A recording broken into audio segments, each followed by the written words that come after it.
What are you working on today, Joey? Well, Jared, I am working on a 2014 Explorer Sport with a 3.5 EcoBoost twin turbo, 113,000 miles on it, and I am replacing both turbos.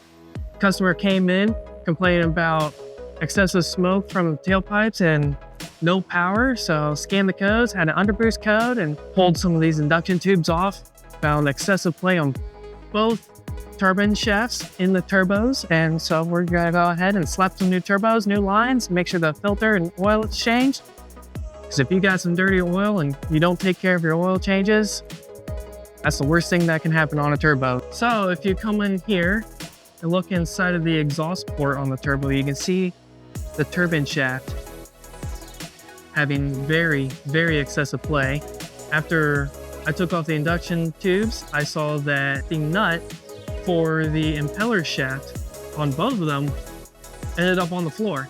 So somehow or other, the nut spun itself free, caused the excessive play, and made the noise and no boost. And you can see here, nice and tight. We'll take this cap off. And that little guy right there, nice and tight.